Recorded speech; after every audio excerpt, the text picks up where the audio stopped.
بالعالمين والصلاة والسلام على سيد المرسلين وعلى آله وصحبه أجمعين. رب اشرح لي صدري ويسر لي أمري واحلل عقدة من لساني يفقه قولي ولا حول ولا قوة إلا بالله العلي العظيم. Tuan-tuan yang dirahmati Allah sekalian, tajuk minggu ni iaitu mendakap roh Ramadan. Istimewa tajuk kali ini, mendakap roh Ramadan. Mendakap atau kita bahasakan dengan memeluk, dakap, peluk. Jadi apa yang kita nampak pada tajuk ini, iaitu supaya kita memeluk roh Ramadan. Roh ni tuan-tuan, apabila kita lihat kepada pengertian roh, banyak hakikatnya Allah Subhanahu wa taala saja yang tahu berkaitan dengan roh. Wa yas'alunaka 'anil ruh qulir ruh min amri rabbi. Itu hakikatnya. Namun beberapa pengertian berkaitan dengan roh ini telah disebut oleh ulama kita, iaitu yang bermaksud dengan semangat. Roh Ramadan, semangat Ramadan. Satu lagi roh iaitu bermaksud jiwa. Dan satu lagi roh bermaksud hukum yang benar-benar tepat dan sesuai dengan Islam. Itu maksud roh. Sebab tu kalau kita lihat kepada perbahasan yang lebih luas, roh solat ada, roh zakat ada, roh haji ada. Tiap-tiap amalan Allah Ta'ala perintah ada roh. Maka fokus kita kepada kali ini iaitu roh Ramadan. Yang kita nak kena faham ni dulu. Dah letak satu tajuk tu kita kena faham dulu. Mendakap roh Ramadan. Kita nampak apa dia? Supaya Ramadan yang kita yang kita dah lalui, nanti insya-Allah sampai selesai. Supaya apa dia? Supaya kita pegang dengan sungguh-sungguh. Kita pegang dengan sungguh-sungguh. Seperti ada hadis yang lain Nabi sebut apa dia? Nabi sebut tentang peganglah sunnah aku, sunnah khulafa ar-rasyidin. Nabi kata pegang tu sungguh-sungguh. Abdu 'alaiha bin nawajiz. Gigit sunnah itu dengan geraham. Maksudnya apa dia? Maksudnya sungguh-sungguh. Geraham, kalau kita kacip dengan gigi geraham, dia kuat daripada gigi depan. Jadi begitu maksud tajuk ini. Apa dia? Supaya apa yang kita dapat dalam bulan Ramadan ini kita pegang sungguh-sungguh dan kita teruskan lepas daripada Ramadan al-Mubarak. Baik. Maka daripada tajuk ini kita boleh buat kesimpulan mudah. Apa dia? Supaya apa dia? Supaya apa yang kita lalui, yang kita dapat daripada manfaat-manfaat Ramadan, kelebihan-kelebihan Ramadan, hikmah-hikmah Ramadan, supaya apa dia? Supaya dia sebati dalam diri kita. Sehingga dia jadi apa? Dia jadi darah daging kita. Apa dia? Puasa ni jadikan darah daging kita. Apa kita buat dalam bulan Ramadan? Qiyamul Lail. Jadikan sebagai darah daging kita. Jangan habis-habis Ramadan senyap terus. Tak boleh macam tu. Dia akan tunjuk alim ketika bulan Ramadan. Start-start orang duk buka lagu raya, pas malam raya, ada tak ada, dia tak jadi macam bulan Ramadan dah. Bukan macam tu. Jadi sebab itu kalau kita lihat kepada perbahasan yang lain, contohnya solat. Sebab itu ada istilah kalangan ulama, solatul daim. Maksudnya solat yang berterusan. Sehingga kalau dia tidak solat pun, kedudukan dia macam orang yang solat. Jaga tingkah laku dia. Sebab apa? Sebab dalam solat dia jaga tingkah laku. Dia tak boleh nak bergerak sewenang-wenang dia. Ini orang yang sudah sebati ruh solat pada diri dia. Maka kembali kepada tajuk kita, ruh Ramadan. Maka tuan-tuan yang rahmati Allah sekalian, seperti yang pernah kita hurai hari itu, ini pun berdasar kepada sebutan-sebutan alim ulama kita. Ramadan ada 5 huruf. Ra, mim, dad, alif, nun. Ra, rahmat. Mim, maghfirah, keampunan Allah. Dad, jaminan. Alif, ulfah. Nun, najah. Najah maksudnya kita berjaya. Kita berjaya. Jadi tuan-tuan rahmati Allah sekalian, daripada 5 huruf ini macam mana kita nak terap dalam diri kita ni? Yang kita dah sebut tadi apa dia? Nak jadikan dia sebagai darah daging kita. Rahmat. Kita nak rahmat daripada Allah. Maka kita kena usaha untuk dapat rahmat Allah Ta'ala itu. Dia kena ikhtiar, dia kena usaha. Duk harap, duk minta saja Allah tak bagi. Seperti mana kita nak Allah Ta'ala bantu kita. Kita kena bantu Allah Ta'ala dulu. In tansurullah yansurkum. Jika kamu tolong Allah, Allah tolong kamu. Kamu ingat Allah, Allah ingat kamu. Begitulah seterusnya. Jadi kita nak rahmat Allah, maka hendaklah kita menjadikan diri kita sebagai orang yang pemberi rahmat kepada yang lain. Jadi sebab itu kita lihat pada sebuah hadis yang diriwayatkan oleh Imam At-Tirmizi 1924. Hadis ini sahih. Apa Nabi bersabda? Ar-rahimuna yarhamuhumur rahman. Orang yang suka membelah kasih kepada orang lain, baik dengan orang lain, Allah Ta'ala yang Ar-Rahman itu akan belah kasih kepada dia. Apa? Kita nak kat belah kasih Allah, kita nak. Kita dulu, kita kena buat. Kan? Kita baik dengan orang, Allah baik dengan kita. Kita memberi rahmat kepada orang, Allah akan bagi rahmat kepada kita. Irhamu man fil ard. Maka oleh kerana itu, hendaklah kamu merahmati siapa-siapa yang ada di muka bumi. Yarhamkum man fis sama. Niscaya yang berada di langit sana akan merahmati kamu.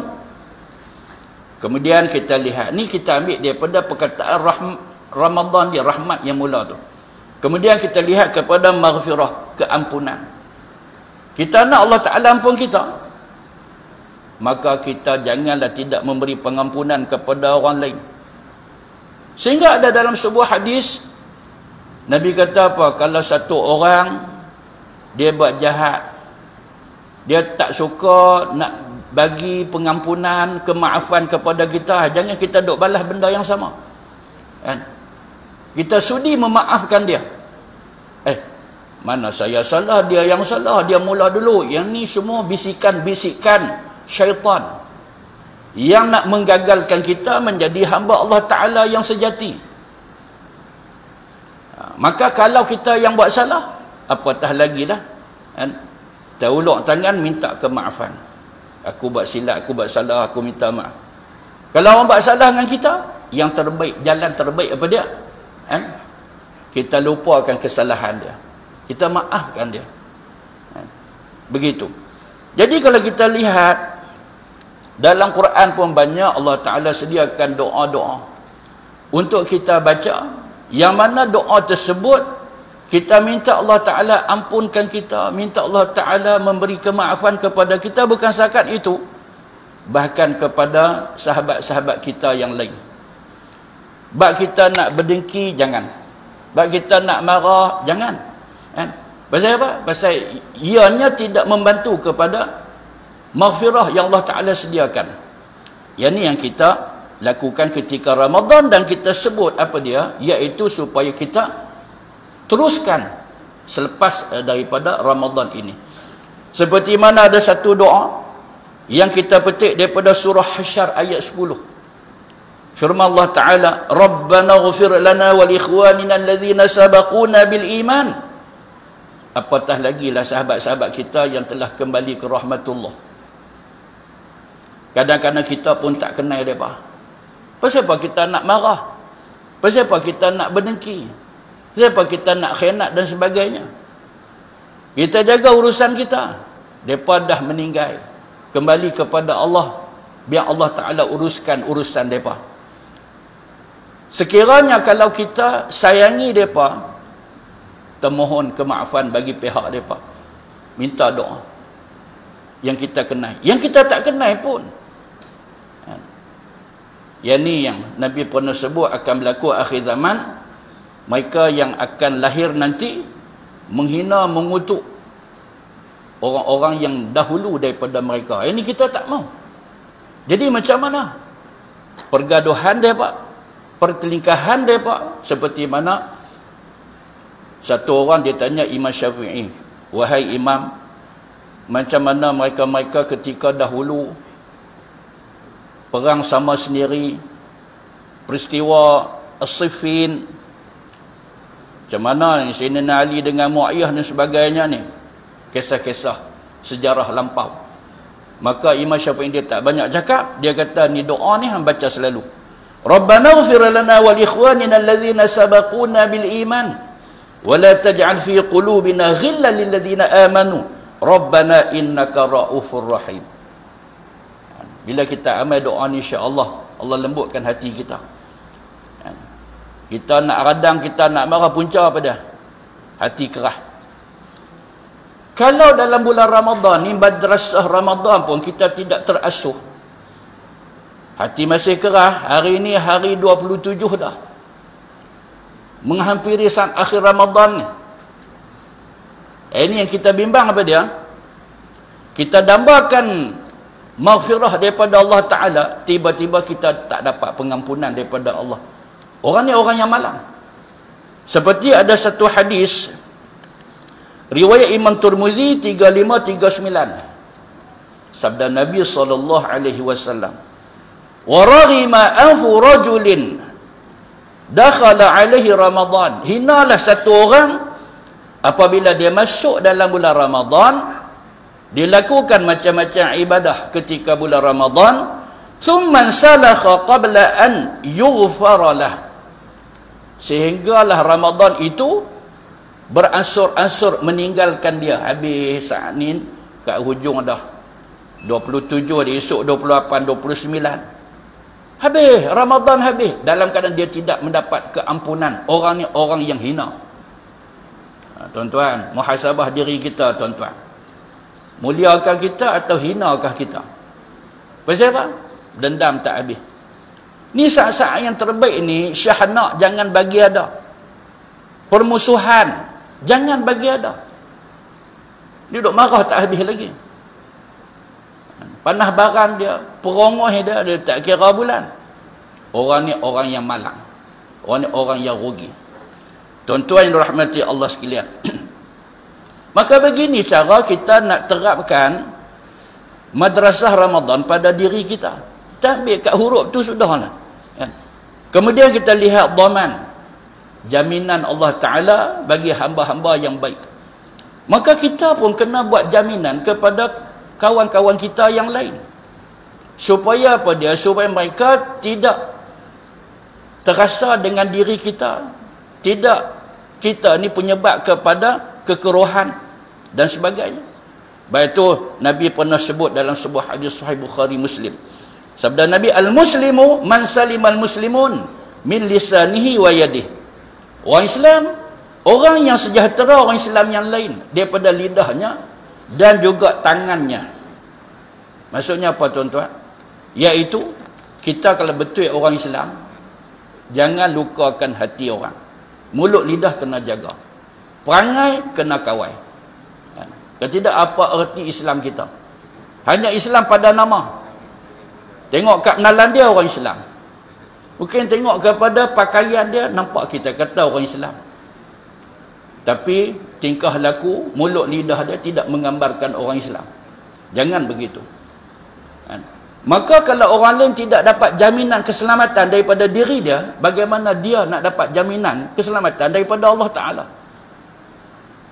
Kemudian kita lihat apa dia, tuan-tuan, iaitu ulfah, kelembutan diri.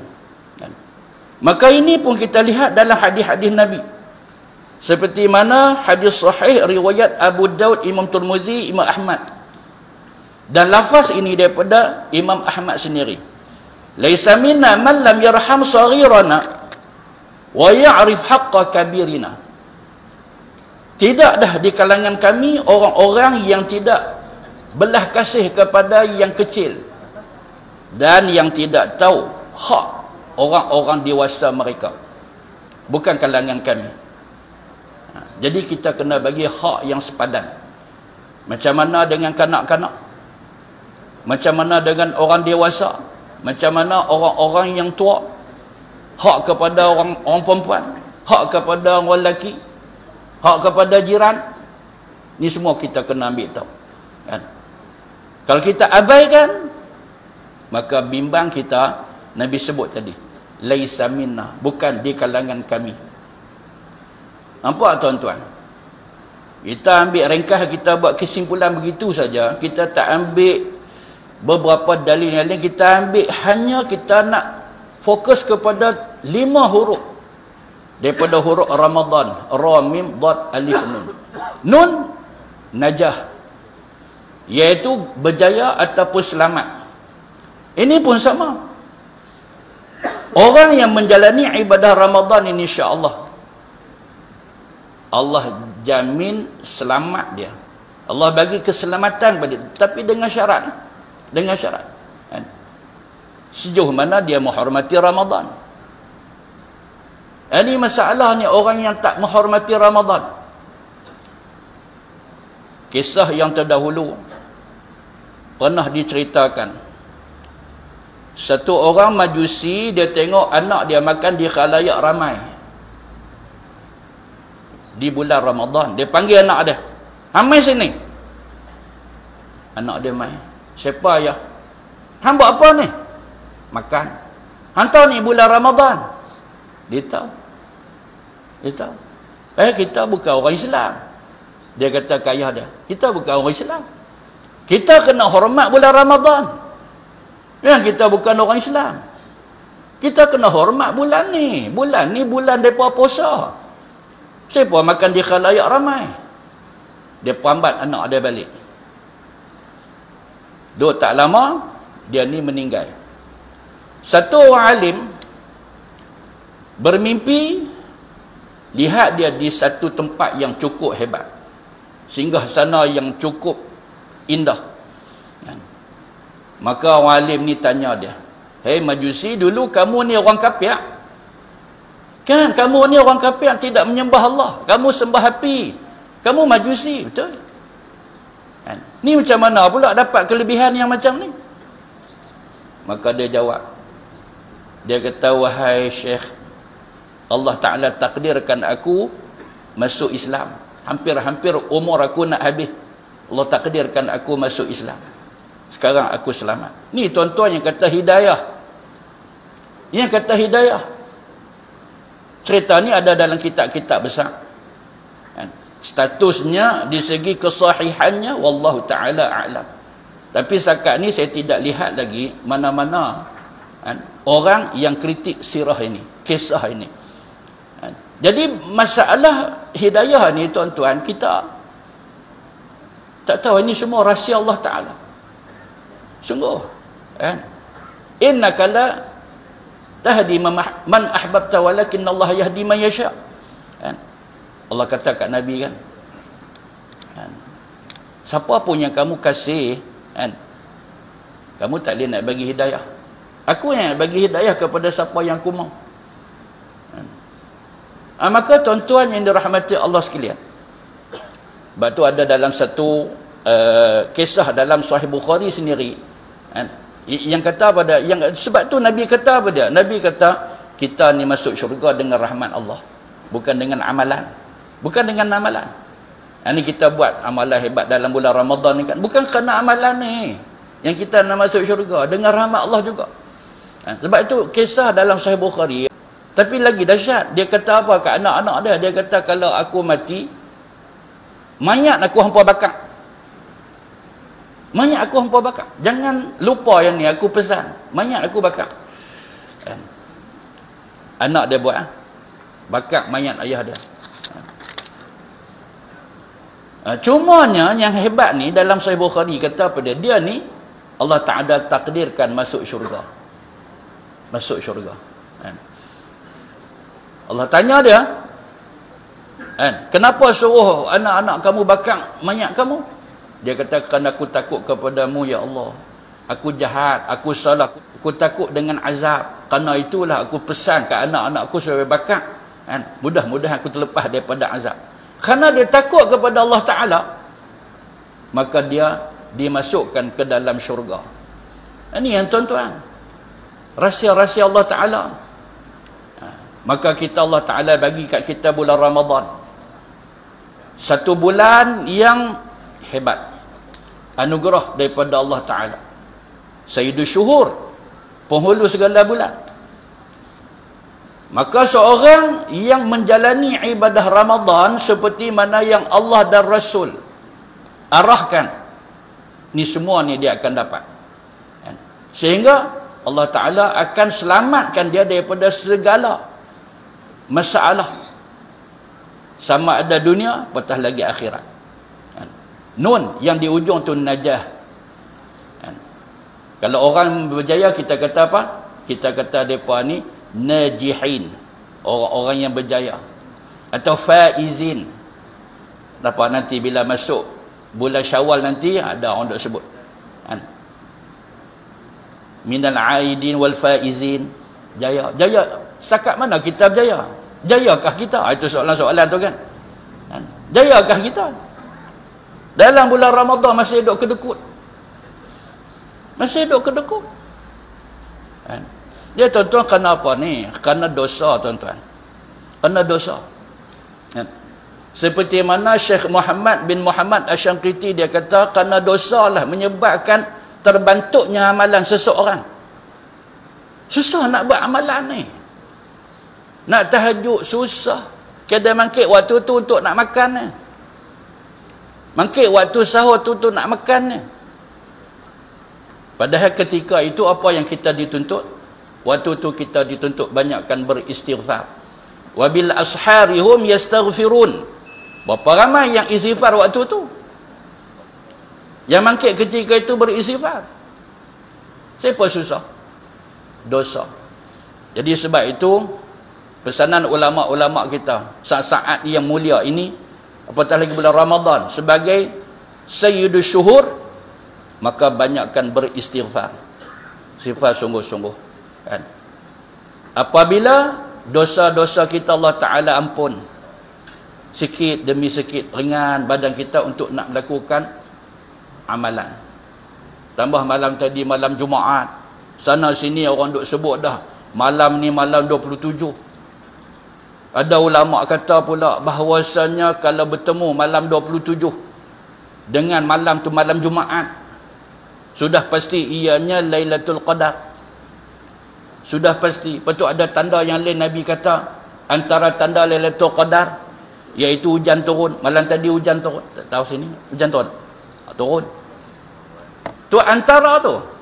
Antara yang kata berlakunya Lailatul Qadar, iaitu ketika antara air dengan tanah. Maksudnya apa? Maksud lembab-lembab bila sujud tu ni melekat tanah kat diri tu. Pasal apa? Pasal air tu ada bila letak tanah, bila letak diri kat tanah. Dulu semayang atas tu je, sujud kat tanah kita kan? Berapa kali kita duk lapik pas satu kan? Malam. Tapi ramai tak orang yang bertungkus lumus malam tadi untuk mengejar Lailatul Qadar? Ramai juga yang shopping, buka puasa. Kan tak boleh nak buka puasa kat luar dengan keluarga.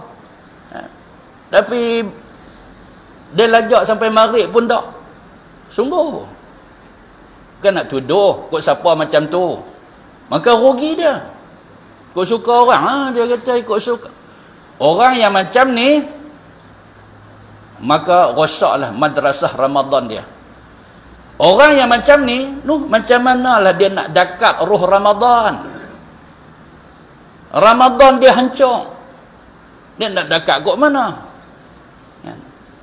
Kita yang jaga betul-betul yang elok ibadah Ramadan kita, insya-Allah. Teruskan amalan ni, teruskan sehingga tamat, sampai bila-bila, sampai bertemu Ramadan yang akan datang. Macam inilah keadaan kita. Sepatutnya macam tu. Barulah tajuk ni kena kat kita. Apa dia? Iaitu mendakap ruh Ramadan. Tuan-tuan yang dirahmati Allah sekalian, kita selalu disajikan doa sempena semayang tarawih. Sempena semayang tarawih ada doa khas. Yang imam baca kita amin. Tapi kita kena tahu apa makna doa tu. Saya ambil sikit sedutan doa dia. Allahumma ja'alna bil imani kamilin. Sebab apa? Sebab kita bukan nak sebut, kita nak, kita kata amin. Kita nak kena praktik. Kita nak kena praktik. Sebab apa? Sebab kita kata kita nak dakap ruh Ramadan. Apa yang ada ketika Ramadan ni kita nak bawa keluar. Kita nak praktik lepas pada ni. Maka kita kena tahu apa makna Allahumma ja'alna bil imani kamilin. Ya Allah, jadikan kami keimanan yang sempurna. Kita minta Allah bagi kat kita iman yang sempurna. Macam mana nak dapat? Ngaji ikutlah kuliah-kuliah. Nak reti ikut mana, duduk senyap kat rumah.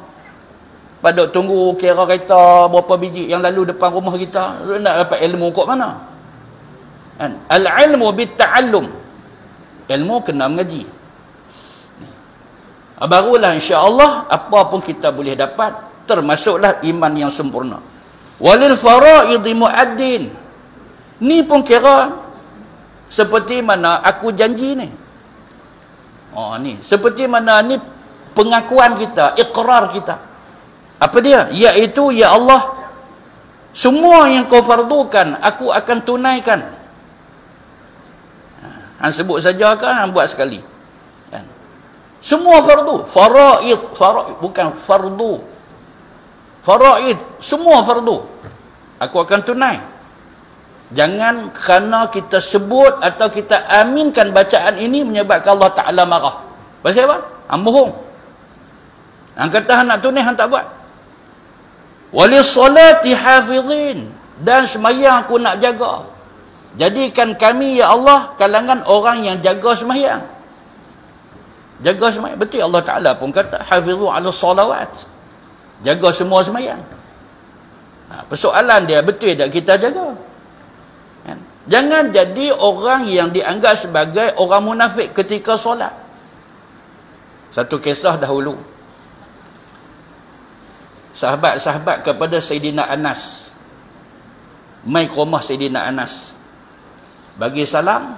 Sayyidina Anas jawab. Sayyidina Anas tanya, "Hampa dah sembahyang sah?" "Belum. Kami tak sembahyang lagi." "Ni masa ni hampa mai?" "Masa ni hampa mai?"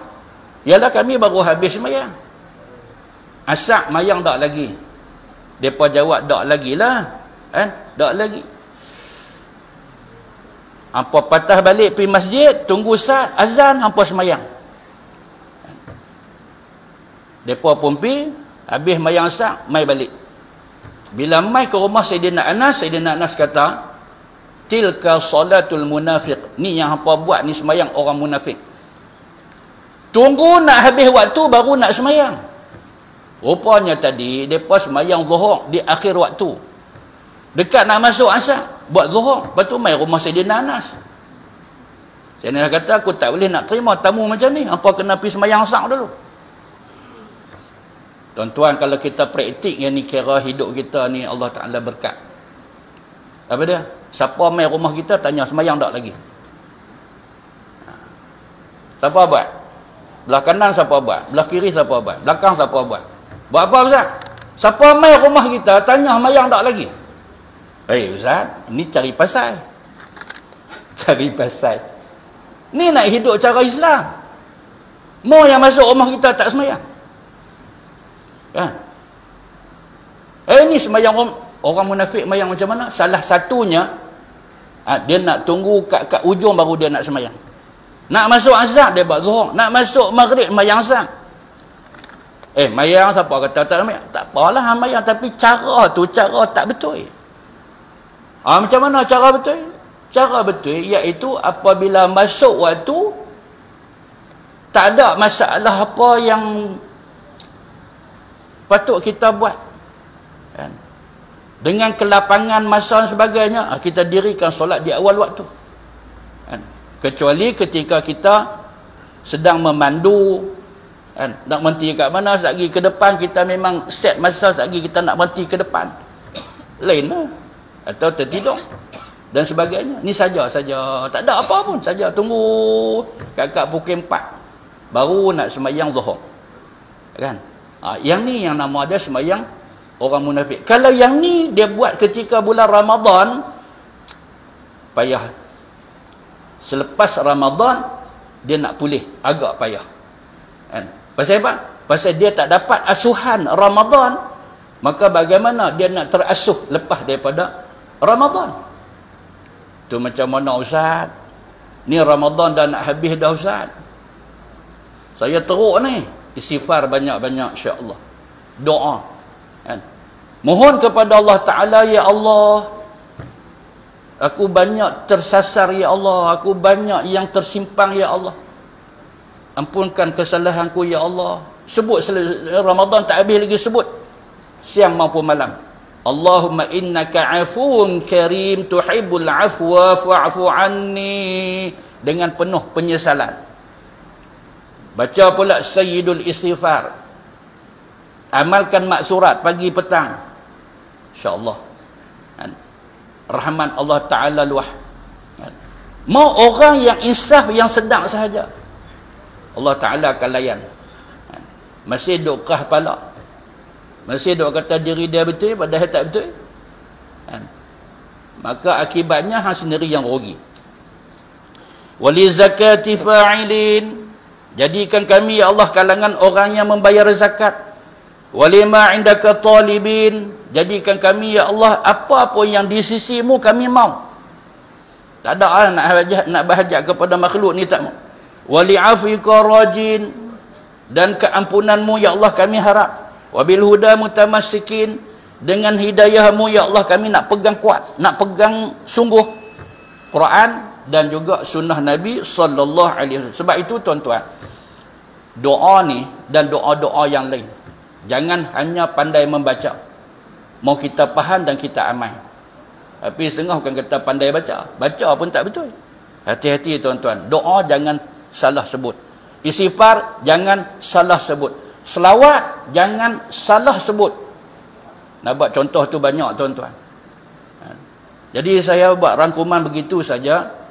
Dalam tajuk yang diberikan, apa dia? Mendakap roh Ramadan, yang bererti sebatikan pada diri kita apa pun yang kita lakukan, apa yang kita buat sepanjang Ramadan ini.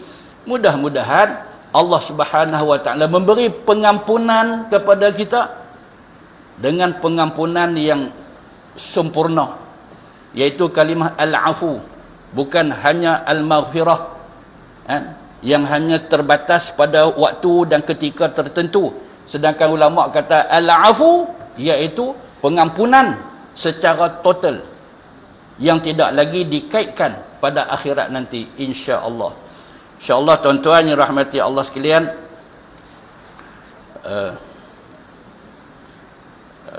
sebagai mengakhiri saya punya tazkirah ini, sudi saya kongsi satu istighfar yang diamalkan oleh, sebab apa istighfar ni? Sebab kita sebut tadilah kekurangan kita. Ya Allah, apa Ustaz sebut tak Ustaz kena betul ke aku? Maka saya nak kongsi apa yang pernah disebut kepada kita oleh Syekh Muhammad Ad-Dimyati dalam kitabnya yang tersohor syarah kepada Matan Arba'in Imam Nawawi, Jawahirul Lu'lu'iyah. Dia kata ini istighfar amalan salafus soleh, iaitu baca tiap-tiap hari 70 kali. Tiap-tiap hari 70 kali. Astaghfirullah innahu kana ghaffara. Lafaz ni. Astaghfirullah innahu kana ghaffara. Tiap-tiap hari 70 kali. Pasal apa 70 kali? Kita ambil berkat Nabi istighfar 70 kali. Nabi kata, inilah astaghfirullah fil yaumi 70 marrah. Tiap-tiap hari aku istighfar kepada Allah 70 kali. Kan? Pasal apa dengan lafaz astaghfirullah innahu kana ghaffara? Karena bersumber kepada surah Nuh ayat 10. Faqultu astaghfiru rabbakum innahu kana ghaffara.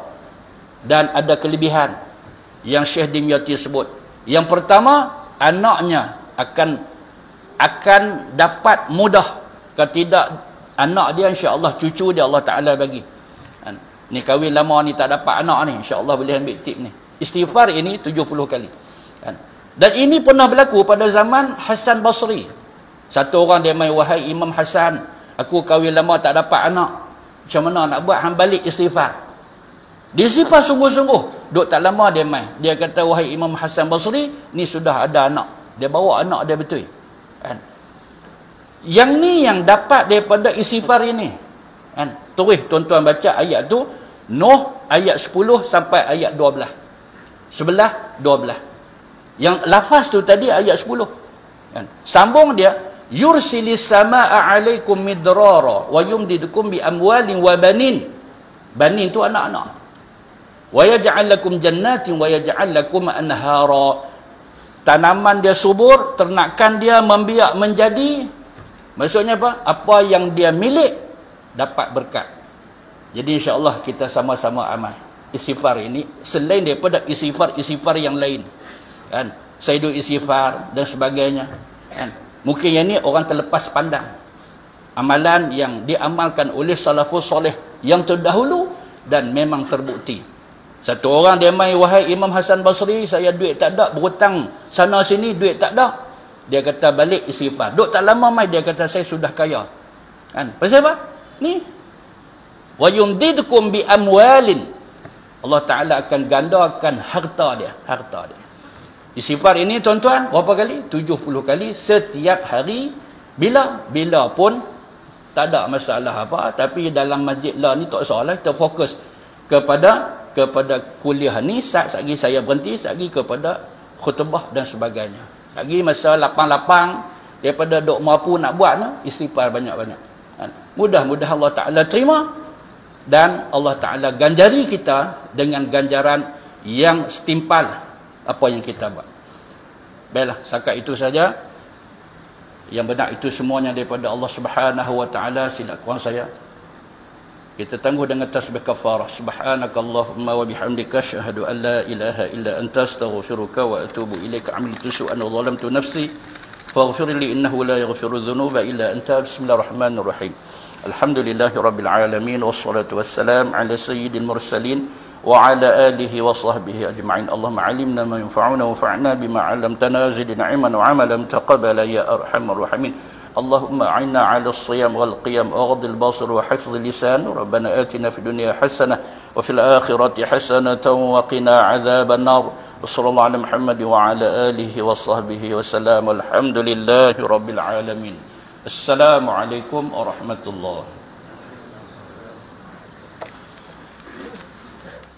بسم الله الذي لا يضر مع اسمه